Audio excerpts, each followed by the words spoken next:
What's up, everyone? Welcome to the Derek O'Shea Show. Thank you guys so much for tuning into the Derek O'Shea Show. Honestly, it means so much to me that you take time out of your day to watch me over anyone else, because let's just be honest, everyone else sucks compared to me. I'm just kidding. But let's get right into this. The left is doing their best to fight back on the fight that's pushed towards critical race theory. I've seen things from congressmen from the left saying that it's a Republican conspiracy theory. And that's what they do. They like to do, instead of actually having an argument with substance, an argument that has that makes you think, it makes you question what you believe in. Instead, they just do stupid attacks. Like, they'll call you racist, they'll call you homophobic, they'll call you whatever word that they can possibly think of that'll stir the most emotion out of you at that second in that day. Because that, instead of actually having a conversation, they want to shut down the conversation. They want to silence you. They want to censor you as misinformation, conspiracy, whatever. Just like we've seen all year long with the Wuhan lab leak theory. That was conspiracy. That was seen as racist because they don't actually want to engage in science or real conversation. They just want to shut you down, shut your mouth, and make you bend the knee and confess whatever they believe. And so you're seeing this more with critical race theory as they're pushing back now. They're fighting back, and they're calling, as you see people like Obama say things like, it's just coming to terms with our past. It's just no longer, I've seen a lot of critiques as whitewashing our history, whereas I actually learned about the negative things Americans did in the past, and I don't think there's any history course out there that just looks over slavery and says it's a good thing, or like Jim Crow laws, wow, that's great, or that could be a clip taken into context, but or like a women's voting rights, like that's a totally negative thing. It should never happen. We shouldn't treat people the same. They should never have a job. I've never looked at history and thought all these people were good. In fact, the opposite. I see history as seeing how rugged of a past we have, and how most of the people back in history were doing their best just to survive. They were doing everything they could just to put food on the table so their kids wouldn't die, so they wouldn't die. So yeah, was that spur on some very negative aspects? Absolutely. You'd be surprised the things people do in under a massive amount of pressure and circumstances in order to survive. They will do evil things. And again, as always, I've said the left doesn't have a category for evil. They look at evil and they say, this person that shot up a nightclub, let's not talk about how evil exists and how there's evil people and how to best serve those people and how to maybe give them help and also, you just can't stomp out evil, but you can do your best to stop it as much as you can. It's about gun control issues. It's never about the root cause with these people. As Kamala Harris says, I'm not going to go to the border. I'm going to go to the root cause instead of just avoiding the actual root cause. So, as always, the left, it's actually having an intellectual argument about the negative aspects of critical race theory. And for what I've learned about critical race theory and what I've experienced myself, because as somebody who is getting their master's, I went through a multicultural class, and a lot of critical race theory was in that class. And it's very Marxist in its root. If you get down to the root of what a lot of the left does with LGBTQ issues, POCs, just this whole critical race theory, poor class, what doesn't matter what it is, it's all Marxist foundation where there's the oppressor and the oppressed. And in order for those oppressed to overcome the oppressors, they have to liberate. They have to take down the system of the oppressor. They have to take out the oppressor so they can have freedom. And in fact, it makes them less free, but that's a whole nother story. So the left is doing their best at doing this. And I was going to talk about this earlier this week because I saw the story, but they're still pushing the story as the top story from MSNBC, which I like to critique them now. It's one of my favorite things to do in the whole world because they just put out propaganda. They don't actually have journalism. This isn't journalism. So this is their main ploy right now, is that Texas ban on critical race theory in schools proves that the GOP still doesn't understand MLK's message. Is it that the GOP doesn't understand it or you don't? Because yes, there are maybe some aspects of MLK that we're not talking about, but we're specifically what GOP is addressing is that the famous line of MLK being that you don't judge a book by its cover. Down to the root of it. You don't judge you judge someone by the content of the character, not the color of the skin, which is important. And this whole ploy for MLK was America wasn't living up to what it promised. America wasn't living up to the freedoms that it promised everyone, as they see every man and woman created from God, and therefore has unalienable rights. It has freedom. It should be treated as equal. It should be treated as human being, as opposed to Jim Crow laws and all that crap pushed down by Democrats. Is that they want to always have the oppressor impressed. That's part of their thing. But this is by Kevin M. Cruz of MSNBC, opinion columnist. And again, it's an opinion column, but it's the top story on MSNBC. Because right now they're pushing back on this because they're losing the argument, obviously, as you're seeing more and more parents speak out. And not only just any kind of parents, you see POC speaking out, you see black men speaking out, you see Asian women from actual Mao Zedong's China. Like, you see this happening. And so they're losing their argument and they're freaking out because this is what they've built their whole policy and everything they believe off of, because it's Marxist. You know, they're getting destroyed in their ideology because it separates people. It doesn't do what they claim it does. But now they're pushing back, saying, no. It's about our history. It's about coming to terms with some of the negative aspects, which is ironic because they never want to talk about, other cultures' negative aspects. Like, what about the, Native Americans, the indigenous people, and how they enslaved and raped and scalped and took over other tribes? But, you don't want to talk about that in our history, but we'll happily talk about this because it's a cultural issue. They wanted to take away the culture, and in order to do that, you have to take away the good aspects of our history. You can't just, that's why they don't even want to acknowledge how great of a country this is. They just want to talk about how crappy we are because they want to get rid of the system. It's a systematic racism. It's funny that they espouse the systematic racism while they're all in the part of the system, and the liberals are all in power, and you are the system. So you should just take yourself out. So let's just get into some of the... I've read this article, and I just want to go through some of the key points. Texas this week became the latest state to ban teaching of critical race theory, which I applaud. I've been through it. It's stupid. And many of you probably have been through it, as you've been through corporate trainings and stuff like that about denouncing your white privilege. And I was through a training where all the white guys would go around. They were saying, I have white privilege, blah, blah, blah. And then they would look to me and I wouldn't say anything back because I'm not going to say it because I don't feel like I do. I don't know what they want from me. I'll be happy to say I have American privilege because I think America is the greatest country on earth.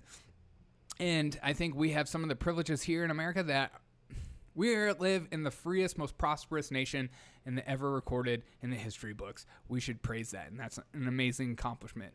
So, ergo, I do have American privilege. I'll be happy to accept that. The author of the bill, Republican Representative Steve Toth, has insisted that the measure was wholly in keeping with the vision of Martin Luther King Jr., which it is, because you don't want to... Banning critical race theory is a good thing because it separates people and makes people the oppressor and oppressed. You're judging somebody based on the color of their skin, not what the contents of the character. You're just looking at a room and you see POCs and you see white people in the same room and you say, everybody that's white, especially white males, you're the oppressor no matter what your context, no matter what your background. Even if you're in a room with Kanye and LeBron James, if I walk in my one-bedroom apartment, I'm the oppressor in the situation, which makes absolutely no sense because their net worth is bajillion times more than me. And their social status, their power, their platform, whatever, they're in. If I was in a room with Kanye and LeBron, they're the oppressor because they have way more power than me. But I wouldn't see them as such because I see everyone as a human being. So, wow, mention the concept. It echoes Dr. King's wish that we should judge people on the content of their character and not the color of their skin, Toth reported this month, this is such a weird thing that the left feels like they need to argue against this. Or, hey, don't take MLK's words, don't take it word for word and make it true. So I can't wait for this rebuttal, this amazing rebuttal that's going to happen at the end of this article. We'll see. The talking points is apparently the new Republican orthodoxy. That line right there. That line is worth talking about for forever. They are trying to push this critical race theory as a Republican talking point. Ergo, has no substance. Ergo, it doesn't mean anything. It's just a political talking point. They're just manipulating blah, blah, blah. It's not. What is happening is that conservatives are finally being taught this because a lot of it has stemmed in academia and sectors, I guess, predominantly conservatives aren't necessarily in, like academia, education, stuff like that. So this has been starting to be pushed more and more, and Republicans, conservatives are catching wind of it, and they're reading about it, and they're hearing about it, as even Kennedy and people like that are speaking out more and more. So it's a mainstream idea. This isn't this like out of nowhere thought. Even Ibram Kennedy the other day was asked, how do you define racism? And he used the word racism within the definition of the word racism like 3 or 4 times. He doesn't even know what it is, because they've taken the word racism and just bastardized it so much so that you don't even know what it means. So therefore they can make it mean whatever they want. And that is another reason why culture and language is so important, because if we're not speaking the same language, how the heck can we progress as a society and learn from each other and grow together and unify? We'll never do that if we can't even, when we talk, we don't even know what each other is saying. The new Republican orthodoxy. That's just ridiculous. First of all, Republicans, I don't care for you at all. I like some of you. So the fact that they just throw in Republican, it just shows you how small-minded and how they don't know about other political parties, and just conservative ideology doesn't necessarily, just because you're conservative doesn't mean you like the Republicans. I'm very conservative, and I can't stand majority of Republicans. I think they're all politicians. They're all part of the system. They're all part of the problem, what we need to get rid of. But there's a lot of Republicans are doing good stuff, like Ron DeSantis, who they bring on in this article, which is very funny. At the campaign last year, even Donald Trump claimed that critical race theory is a Marxist doctrine, which it is. I continue to say this. The left loves Marxist doctrine because they like the idea of the oppressor and the oppressed, because when you have somebody as oppressed, they're a victim, therefore you have their emotional availability to manipulate them. Critical race theory is a Marxist doctrine that rejects the vision of Martin Luther King Jr. That's from Donald Trump. That's 100% true. Ron DeSantis likewise asserted that critical race theory was basically teaching kids to hate our country and hate each other based on race. I think that's a very simplified version of it. It's very much, again, oppress and the oppressor. And you're an oppressor based on the color of your skin and your gender, not anything else.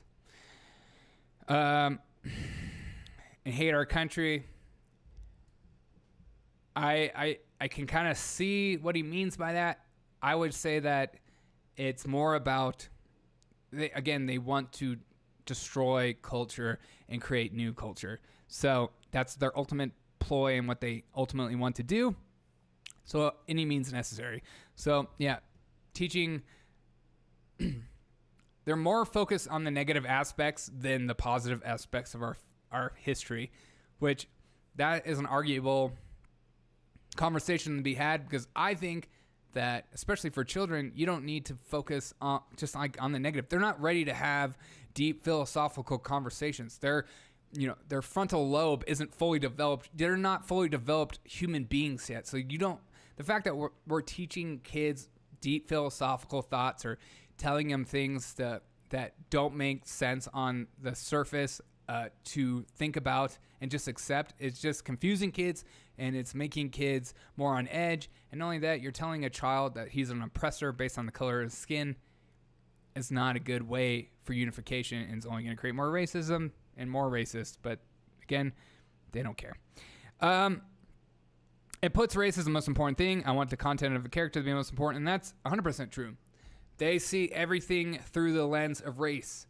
In fact, every conversation you have has to be around race of some sort, and again, has nothing to do with your culture. So you could have 2 different black people in the same room, even if they come from different cultures. One comes from a rich suburban private school and low income government housing. They would say those people are the same, despite any kind of social economic outcome. So they don't really care about your social economics. It's just color, skin. It's purely skin. And they say that all white people have the same culture, all black people have the same culture.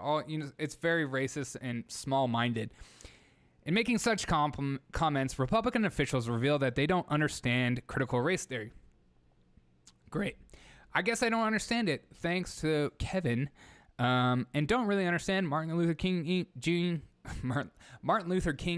either. Okay, then tell me what I don't get, because I would love to hear. But let's first hear from Nicole Hannon-Jones, 1619 Project. Let's see her rebuttal and our famous Joy Reid, and see if they have any substance to their arguments. Refusal to reckon with its racist and violent past is often illuminated in textbooks, where for decades, through omissions, twisted logic, and downright lies, aspects of our history, from slavery to genocide to forced internment and land seizures, have been so sanitized, you'd be hard. Wrong. I went through schools in the Southwest and also the actual Deep South, and I heard it all. I heard about Japanese internment camps. I heard about slavery. I heard about Jim Crow laws, and real Jim Crow laws, not like voter suppression laws. Oh my God, you got to show an ID before you vote? What is your name? Derek O'Shea? Are you a white guy? Get in there. You don't need to show ID. What's your name? Blah, blah, blah. Oh, you're black? I need to see some ID with that vote. I mean, I don't, it's just ridiculous. Let's keep watching. Who watches MSNBC and is like, oh, this is deep stuff. Hard pressed to associate it with history at all. See, I told you, their argument against critical race theory is that it's just not acknowledging our past. And that's wrong. And that is wrong. But they don't actually want you to understand and know the concept. Like, my mic is doing a madness right now. They don't want you to actually know or talk about the actual concepts. They just want you to just accept what's going on and just take what they say for word of mouth. Let's keep watching this video. For example, how this textbook describes slavery, shown in a video by Vox. The master often had a barbecue or a picnic for his slaves. Then they had a great frolic. Even while working in the cotton fields, they sang songs. The beat of the music and the richness of their voices made work seem light. Yikes, that... Don't you love that shirt? Let trans women live. Who's not letting trans people live? That's just... They're so, like, over the top about everything they do. Also, I've read stuff, like, in Nazi concentration camps about things that the Jews did to get by, like make jokes and laugh and play games. I think it's just because that's included in a book doesn't make it. And plus, look how old this book. It was taught in 1953, and they're saying it's decades old. Liberals like to live in the past. They're like, talk about Jim Crow laws like they're still available. They're still real. And people are still doing it. And these are all... They just like have this idea of the history of what we've came through, and they're like, "Oh, it's still happening today." And you're like, "No, it's not. I've never seen anything you're talking about." But yeah, we'll pretend. We can play this pretend game in our whole lives, and we'll read an old book that was probably written by somebody who was probably racist, and because it was an old book. So they never understand context. They never want to just assume So this old book looks nothing like any history book I ever had, even in middle school. That's from History of Georgia, a textbook published in 1954 that was taught across junior 1954. high schools in Georgia for decades.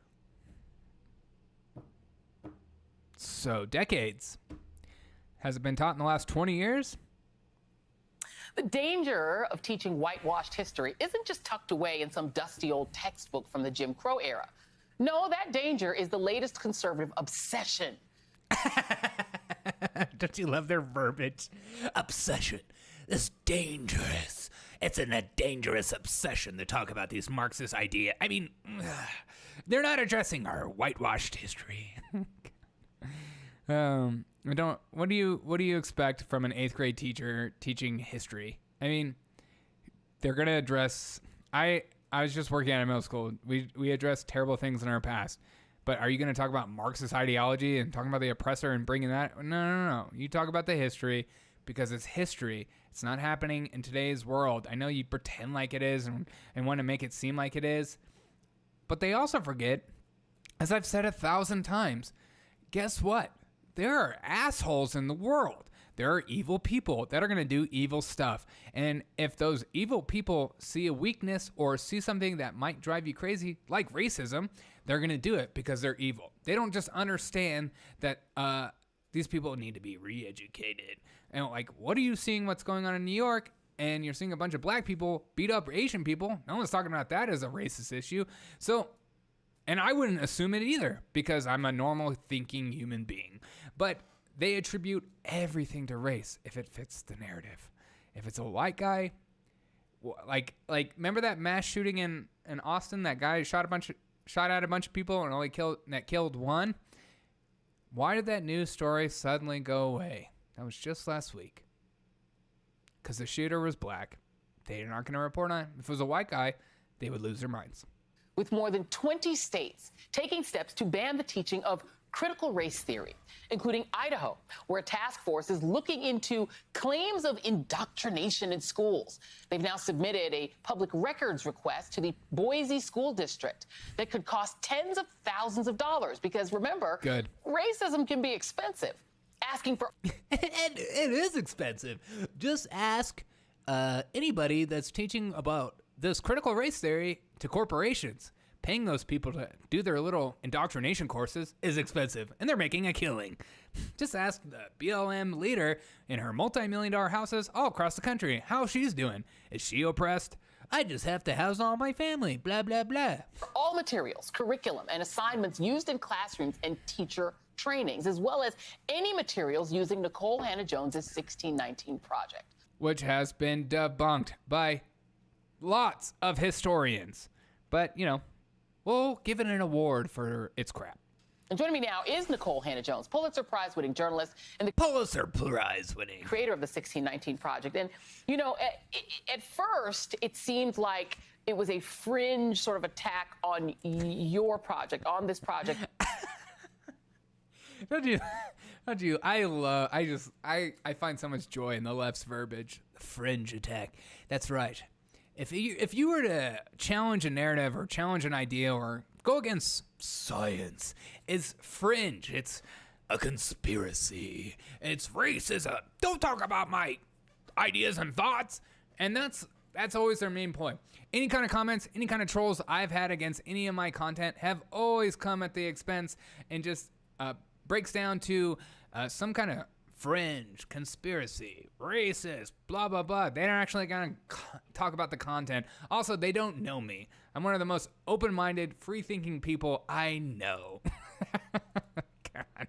And honestly, I told you, I think there's nice people and rude people in the world. I don't look at their race. I just... Why? What do I need? And I would never judge somebody just because of what they look like, whether good or bad. I would never look at another white guy and go, hey, you're white. I probably will like you. No. It has now become a cause, just a sampling. In Nevada groups, they want teachers there to wear body cameras so they can monitor what. Okay, the body camera thing is ridiculous. Like, we don't trust cops. Body cams. Now we can hold them accountable. We don't trust teachers. Body cams. We don't trust all these Trump supporters. Surveillance. Which is, I think, ultimately what January 6th is all about, is surveillance, more heavy surveillance on Americans and so many Americans are just clapping it. Like, it's so weird to me. That's another subject. Anyways, let's keep going in this idiocy. Also, let's find out if there's any substance to their argument to push back instead of calling it, dangerous, silly, any kind of dumb word they could possibly think of. What they're teaching to make sure that they're not teaching things like the 1619 Project. Ron DeSantis in Florida has accused, he's making hay out of this for himself, saying he wants to make sure that we're not teaching kids to hate their country. In Arizona, they're talking about fining teachers $5,000 if they discuss hot-button topics such as racial equity. How dare you? Teachers only make so much. How about just fire them? Let's not fine them. Equity. This seems like madness, Nicole. Madness. Good critique. Some of them are calling it, they want patriotic education instead. In your view, what is this about? Okay, you have to watch you have to watch. You have to pay attention to verbiage, and you have to pay attention to body moving. When she said patriotic, what is she talking about? She's talking about white supremacists, Trump supporters. How dare you say positive things about our country and how great it is? And your American flags is that New York Times reporter. I went to the beach and saw all these trucks and they had American flags and I just started freaking. The left's media is losing their minds. Okay, it's not okay. It's a health hazard, and I'm worried about them. Thank you for taking time to discuss this, Joy, because I think we're in actually a very dangerous period right now. I feel like if I had alcohol, anytime they said the word dangerous, I'd be drunk right now. Again, no substance, no pushback of what the actual critique of critical race theory. They're just calling it dangerous, silly, dumb. What else? When we look at what these laws are doing, you know, a lot of people have kind of scoffed at them. When you read the language of them, they appear very silly. But when you think about what this... Silly. Another Nicole Hannah-Jones. God, I'm really paying attention to this harsh critique of... I don't know how DeSantis and Trump could ever come back from what you just said. ...is actually trying to do. We know that it is narrative that allows us to enact really dangerous policies. It is narrative that allows citizens to kind of... Do they even understand the irony of what they just said? It's narrative that enacts dangerous policies. I'm trying to think. Has there been any narratives this past year that have enacted dangerous policies? I just can't think. If I only had some of Fauci's emails, I could probably write down the list. And let's not forget about the Wuhan lab leak theory that was dangerous and racist. How dare you say negative things about the CCP? Don't you dare talk about the Uyghur Muslims. I swear to God. Let's keep watching. Accept these erosions of civil rights. So it's not incidental that the same states that are introducing these anti-critical race theory, anti-1619 project laws are also introducing voter suppression laws. These things are going hand. Stop. They can never just talk about one subject. They have to like add it all together. Right? They're talking about voter suppression laws. Probably they're against LGBTQ rights. And what are we even talking about, Joey? I forgot what we were saying. Oh yeah, critical race theory. Their critique is dumb and silly and dangerous. Hand in hand. So the textbook that you just were reading from, right? This is part of the lost cause narrative. The lost cause narrative is what justifies Jim Crow. It is a narrative that really erases the cause of the Civil War, that really tries to valorize the South and to say that Black people were not ready for self-rule, that Black people could not self-govern. And so that then just... I've never heard that before. I've never heard... I just... justifies the enactment of laws that deprive Black people of the right to vote, that deprive Black people of their... I don't think I've ever looked at Jim Crow laws and read in the history books and been like, in the history books it's been like, Jim Crow laws actually were a good thing that helped race relations. It helped whites and blacks finally come to terms with. It helped white people finally accept that Black people are human beings too. I've never read any of that before. I've just seen it as negative in history books. I've seen it as terrible as a kid growing up. I've never looked at that and gone, okay, that makes sense. That's a good thing. Oh, and the Democrats are for it. Okay, well then, they're very progressive and they're about supporting rights for everyone. I'll just keep watching. This is nonsense. Again, she's not saying any substance, so it's just messing with your emotions is what they like to do. Their citizenship rights. So I'm actually really concerned about what these laws mean. Outside of the fact that I think they are antithetical to the First Amendment, I think they are clearly designed to stoke white resentment. Okay. Oh, okay. I just keep going. To really feed into this narrative that white Americans are under attack, that they are the primary victims of racism. And that is going to lead to some very... No one's saying that. People are saying that if we continue to teach this, if we continue to make this our Marxist ideology, it would ultimately result into very racist attacks. As you saw again, the confessed killer in Austin said, I just want to shoot white people. Like, there are racists in the world, and the left has forgotten what that word actually means as they paint the George Floyd incident as racism when that wasn't proven at all. What you did see was a cop doing something stupid. You didn't see a cop being racist. And when I say stupid, I mean horrible and all that stuff. I don't mean like taking it lightly. But as always, twist my words, whatever. Talk about whatever. Very, very troublesome policy. So we really should be concerned. Even though the law seems silly, I don't think the emotions and the kind of really hysteria that they're intended to evoke is silly at all. No, I agree with Yeah.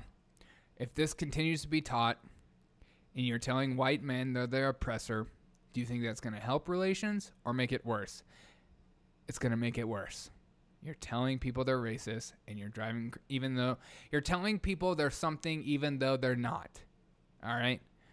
It's like you look at me and you say, you're the oppressor, you're a racist, blah, blah, blah. You have to acknowledge this past. You have to have reparations. And I'm like, I've never been racist. I've never done a racist act. I've never looked down on somebody who has a different race than me. And you're like, no, you have. You're just not acknowledging it. You're not coming to terms with it. And then it makes you crazy. And it makes you angry. with you because you're seeing these things enacted at the same time that some of the same voices are attacking Black Lives Matter, which a lot of young white people have joined. Yeah, why would anyone attack Black Lives Matter as the founder just resigns after she raked in millions? Why would anyone attack that organization that also has Marxist ideologies like what you're pushing, like banning, like getting rid of the nuclear family? Oh! Joined a movement. A lot of young white people have joined, which maybe their parents and grandparents don't like. Please, their parents are so excited. They're white, rich, liberal kids in private schools, and they're having the time of their life, and they're doing their little Marxist revolution. This idea that it's like these white kids that are fighting. No, these are white liberal kids from rich neighborhoods, rich private school institutions. They aren't like me, who grew up in a public school that was scared to go to school every day. It wasn't like these kids that are like so the opposite. They're the oppressors. And when you're also seeing this national security threat of white nationalism, they're just pushing that crap. They are pushing the national security threat. They're openly welcoming more surveillance on Americans. That is actually threatening the lives of people in state capitals. In state capitals. How many days did it happen? And how many people brought weapons? And who died? Ashley Babbitt, and no one else died from it. Died of natural causes, stroke, heart attack, and stuff like that. That had nothing to do with that. Okay. What do you make of the fact that they've now merged and fused this idea of critical race theory, which has nothing to do with K through 12 education, with the 1619 Project? They've basically... No, it should have nothing to do with K through 12. Turned the two things into the same thing. It is a way of vilifying your work and dragging... Why would they turn the things into the same thing? Maybe because the foundations are exactly the same as the Marxist ideology of the oppressed and the oppressor. And then they have their little blank line of who the oppressor is and have their little blank line of the oppressed, and they just fill in whatever they want. Your work into this dangerous narrative. Absolutely. I mean, Dangerous this is narrative. the new birtherism, right? So this is really trying to take a term. No, most teachers have not heard nor studied critical race theory, and to, That is true. But they'll be happy to teach it because the Democrats say it's a good thing. strategically use that to stoke resentment and to also really center it and hook it to the narrative of the 1619 Project. But why is that? When we look last year, right, these Nicole Hannah-Jones, she's a victim in this situation. were the largest civil rights protests in the history of this country. Vidor, Texas. They're sticking with that narrative that all summer long it was just protests. When a lot of us watched the TV and did see protests, but we also saw massive destruction on an epic scale. Even on federal property. And it's still happening in Portland. But again, it was just the summer of love. It was It was a good thing this happened, okay? January 6th was the real issue. Which is a 98% white town that had... If you can't say both are the issue are a bad thing, then I can't talk to you. Because you're looking at an apple and calling it an orange. Fought the federal government as late as the 1980s over housing segregation, was holding Black Lives Matter marches. And we saw in the polling the highest support for Black Lives Matter in the history of that movement. Why? Because no one read your website. This is a reaction to that. So it's not just, young liberals. They were really speaking to all of the moderates, all of the conservative white Americans who also were looking at this and saying, oh, my God, my country isn't what I thought it was. No. A lot of us fair-minded people looked at what you said was happening and then looked at the statistics and went, wait a minute. This doesn't fit the narrative. Oh, right. You hate Trump and you'll say whatever you can to get him out of office. That's what I remember. So 1619 unsettles that narrative. And in unsettling that narrative, people are afraid that it unsettles power. And that is what we're seeing is really a need to. She doesn't even realize what she just said. And that's why I love her so much. It unsettles power. Again, it's Marxism. It's the power, it's the oppressed, and the oppressor.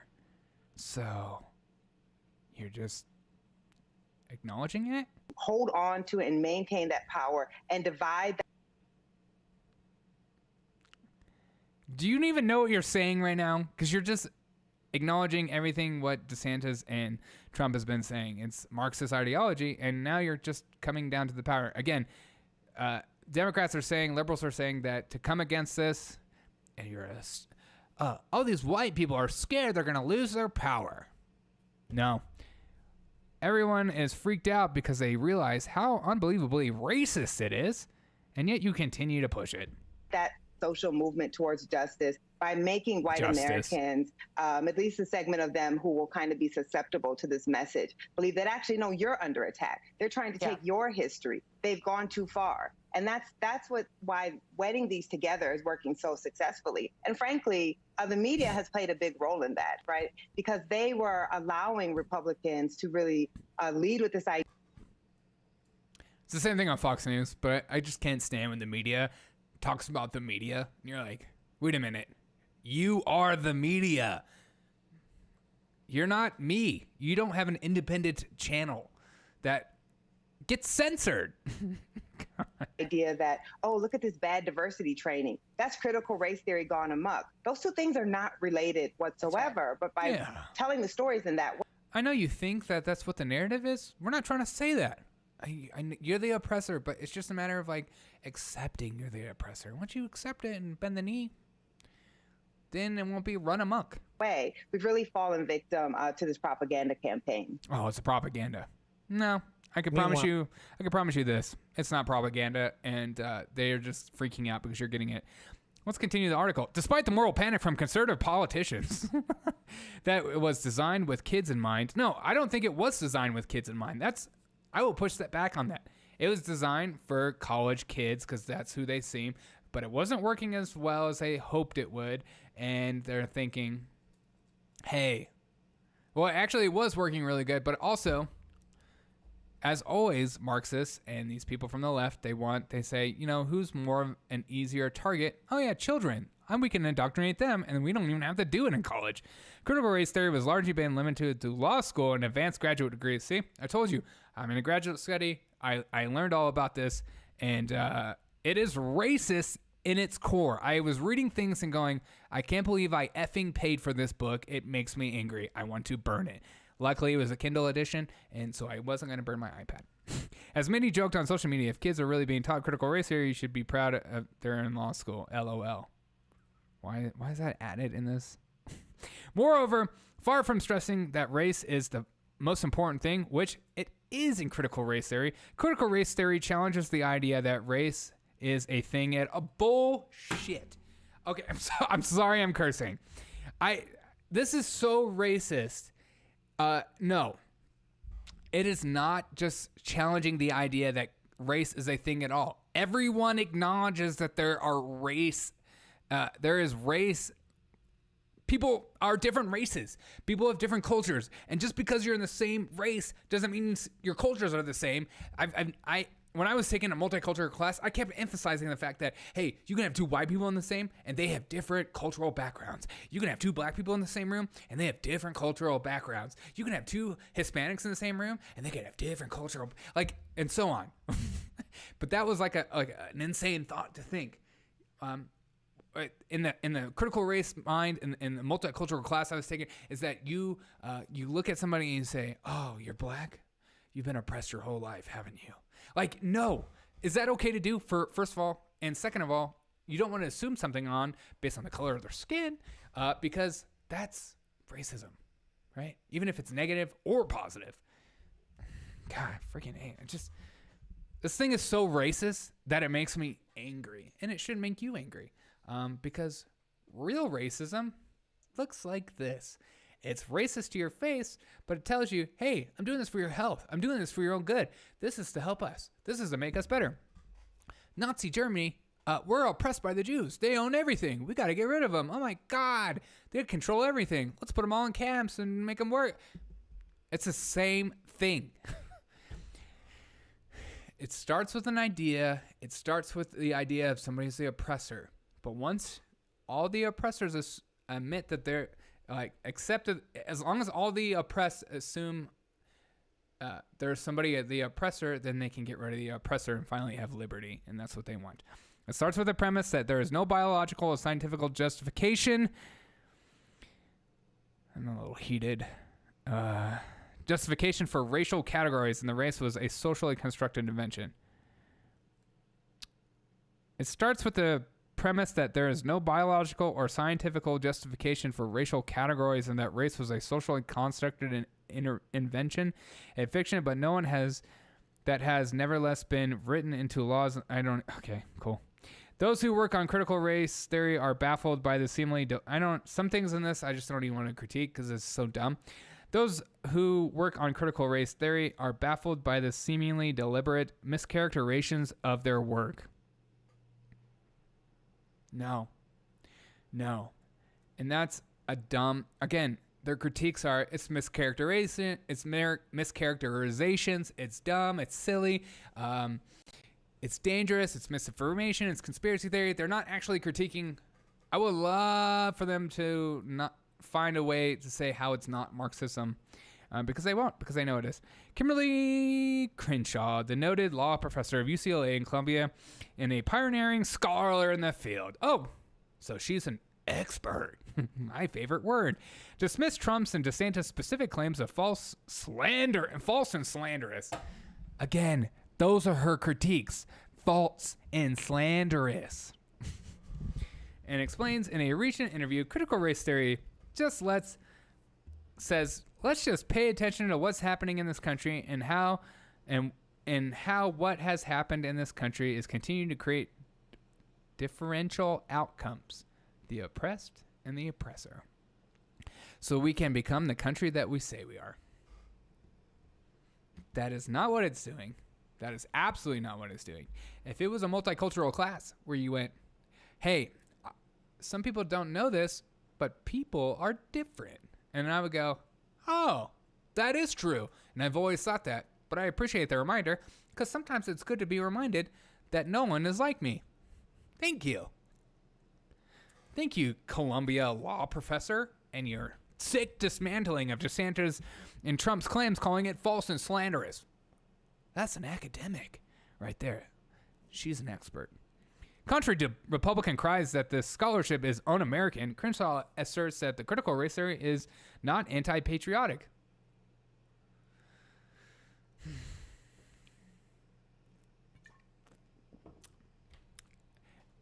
I think that's getting away from the argument, focusing on, I think Republicans don't need to talk about it making, I think that's like the negative aspect of critical race theory, and some like liberals that just take it too far.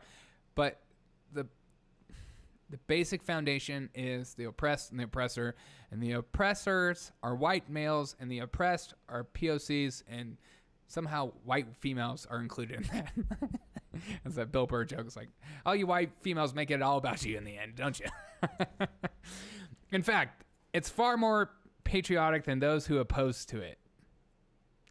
Because we believe the 13th and 14th and 15th Amendment. Well, so do I. Crenshaw says we believe that the promises of the equality, but we know we can't get there if we can't confront and talk honestly about inequality. I don't know if people know this in the world, but there are really poor white people out there who live on food stamps in West Virginia and are addicted to meth. There are poor people. Same goes for blacks. Same goes for Native Americans. We can't help every single person. Not everyone's going to have a magical life. There are people that are just going to have really crappy lives, and it sucks, and my heart breaks for them. But I don't think it automatically means it's down to racism. But they see everything through the lens of race. And that's what critical race theory is. It's very and multiculturalism and all that stuff into its roots in the liberal ideology. Not in my ideology. I just agree. Yeah, everyone is different based on their skin and based on biologically and how much money they socioeconomically and philosophically and religious and with their religious background. I mean, there's so many things that make up a person. So but they see everything through the lens of race. So if they see a black man on the street who's poor, they automatically attribute to race. Do they do it for white people? They would say, hey, you just didn't take advantage of your whiteness. But so they automatically assume it, despite 2 minutes before. I guess we can watch this. No, I don't want to watch this. I don't want to hear stupid. Talking honestly about inequality, it turns out, was a special point of emphasis of Martin Luther King Jr. No, his main emphasis was America wasn't living up to its promise. He devoted a considerable amount of activism and authorship doing it. Of course he did, because he lived in a very racist time. Well, so inequality was obviously there. But in today's world, I just don't see it. But I see everyone losing their minds and saying every little thing. If somebody does anything negative or somebody is hateful in their heart, it's attributed automatically to racism. But the limited knowledge that Trump and DeSantis and Toth all have King's work apparently begins and ends with one line about character. No. To appreciate this reality and see how wrong those are who see MLK and critical race theories diametrically opposed, look no further than two iconic moments in the Texas law encourages teachers to use Martin Luther King's letter from the Birmingham jail and I Have a Dream speech. In his landmark address at the March of Washington in August in 1963, King noted that his hope that one day his children would be judged by the character and not the color of their skin, but only was one line in more nuanced address. Okay. More important, while King looked ahead to that day, his vision remained firmly fixed on the realities of racism and discrimination of his own time. He devoted the bulk of his address to identify and articulating them. King chronicled the ways of African Americans face systematic patterns of discrimination and inequality, from unspeakable horrors of police brutality. Yes, it was horrible back then compared to today's world. There are very far and few instances of this happening compared to back then. To the discriminatory public and private policies that put African Americans on a lonely island of poverty in the midst of a vast ocean of material prosperity. We've come here today, King patiently explained again, to dramatize the shameful condition. In the famous letter of the Birmingham jail, which he wrote 4 months before the March of Washington, King had already sounded out these same things. The letter which the King responds to Okay, I'm going to skip some of this. Asserting that privileged groups fail to see how often... Okay. Notably, King spent a great deal of the letter outlining how the unjust law which determined a code of numerical or power majority groups... Okay, all right. Civil rights activists like King adopted the word demonstrations to characterize their protest because they sought to demonstrate. Wow. King adopted the word demonstrations to hey, dyslexia is real, people. Characterize their protest because they sought to demonstrate the realities of segregation and discrimination of unalienable terms in the letter. King explained he sought to expose the hypocrisies in Jim Crow laws. Again, okay. And it goes on and on, but the last sentence says, at least they should follow their own recommendations and study the civil rights. Okay. Martin Luther King did talk about that stuff because it was happening. In today's culture, we don't have white and black bathrooms. We do have, a black only graduation that's separate in Washington. That's okay though. That's totally okay. The left says it's okay, so it means it's okay. But we don't have a white water fountain and a black water fountain. We don't. So my problem is that they're living in the past. They're living like Jim Crow laws and slavery is still happening, and it's not. And they're delusional, and they're making people go insane, because here's what's happening more and more is that people aren't seeing all these crazy racist instances, so now they're looking for it. They're looking for it in little ways. That's why they come up with things like microaggressions. They're not actually aggressive tactics or macro. They're micro, and you gotta look for them. You gotta feel them. You gotta feel them out, and they're subjective. So if it happens to me, I can say it's racist, and you just have to accept it because you're not me. But again, critical race theory in its roots is very Marxist.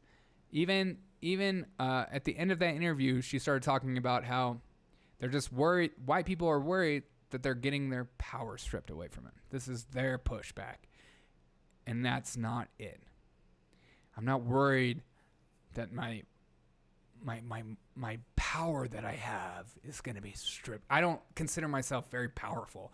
In fact, I consider the complete opposite, because I'm a Christian. So I lower myself before others to serve others and love others differently and treat people better than I treat myself, which is a crazy concept in today's world. Because in today's world, it's always about inner focus and looking into yourself and figuring out how you feel and what you want to be and what are you and how do you feel and what do you want to do and what do you, instead of just like, hey, I just want to serve other people. Wow, that's a crazy concept. But critical race theory in its roots is Marxist, and there's the oppressor and the oppressed, and the oppressor right now is the white man, and they need to be the system, and the systematic racism that has happened has always been the case because white people just have an advantage no matter the situation, no matter what.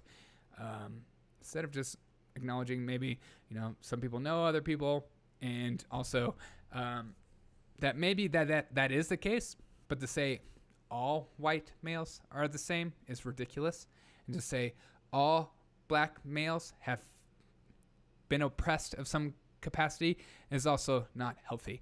I don't think this is a very healthy argument, and I think that they're going to continue to push this as conspiracy because they're losing the argument.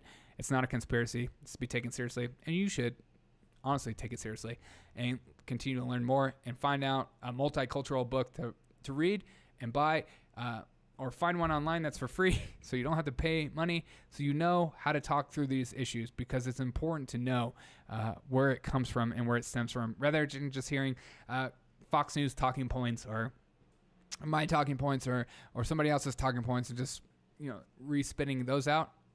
But figure out what you believe, because it's important, because then you'll be passionate and fight back with even more strength in your words, because you'll know what they're thinking before they say it. Again, thank you guys so much for tuning in to the Derek O'Shea Show. Freaking MSNBC, am I right? Have a great day. I'm sorry I cursed a couple of times, but this is racism at its face, and I hate it, and it makes me angry, as any kind of racist agenda should do to you too. Have a great day, and as always, I'll see you on the next episode of the Derek O'Shea Show.